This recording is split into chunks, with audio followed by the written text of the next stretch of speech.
ఒక ఆర్ఎంపీ వైద్యుడు డబ్బులకు ఆశపడి స్థాయికి మించిన వైద్యం చేయడంతో వైద్యం వికటించి యువకుడు 5 రోజుల క్రితం మృతి చెందగా, గురువారం సర్పంచ్ భర్త ఆధ్వర్యంలో పంచాయతీ నిర్వహించి సదరు వైద్యుడికి 2,50,000 రూపాయల జరిమానా విధించిన సంఘటన కొల్చారం మండలం రంగంపేటలో జరిగింది. గ్రామస్తుల కథనం ప్రకారం వివరాలు ఇలా ఉన్నాయి.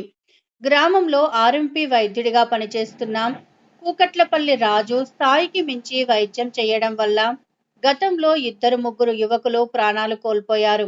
ఆ సంఘటనలో సదరు వ్యక్తుల కుటుంబాలకు జరిమానాలు చెల్లించి కేసులు కాకుండా ఆర్ఎంపీ వైద్యుడు పెద్దల సమక్షంలో ఒప్పందం కుదుర్చుకున్నాడు. ఇటీవల రంగంపేట గ్రామానికి చెందిన కటికే మదర్ ఆర్ఎంపీ వైద్యుడు రాజు వైద్యం వికటించడంతో ఆసుపత్రి పాలై మృతి చెందాడు. 5 రోజుల నుండి సదరు వైద్యుడు పరారీలో ఉన్నట్లు గ్రామస్తులు తెలిపారు. గురువారం రంగంపేట గ్రామ పంచాయతీ కార్యాలయం సమీపంలో రంగంపేట సర్పంచ్ భర్త ఆధ్వర్యంలో అధికార ప్రతిపక్ష పార్టీల నాయకులు, గ్రామ పెద్దలు కలిసి పంచాయతీ నిర్వహించారు. ఈ పంచాయతీకి బాధ్యత కుటుంబ సభ్యులతో పాటు గ్రామంలోని ఆర్ఎంపీ వైద్యులు, సదరు చికిత్స చేసిన వైద్యుడు వచ్చారు.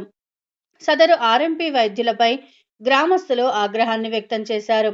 సదరు ఆర్ఎంపీ వైద్యుడు స్థాయికి మించి వైద్య చికిత్సలు అందించడంతో రోగి మృతి చెందాడని, 2,00,000 రూపాయలు జరిమానా మృతుడి కుటుంబానికి చెల్లించాలని పంచాయతీలో తీర్మానించారు.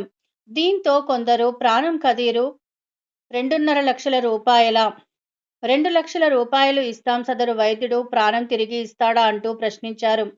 చట్ట ప్రకారం వైద్యుడిపై హత్యా నేరం కింద కేసు నమోదు చేసి శిక్షించాల్సి ఉండగా పంచాయతీ నిర్వహించి 2,50,000 రూపాయల జరిమానా విధించడం ఏంటని గ్రామస్తులు ప్రశ్నిస్తున్నారు.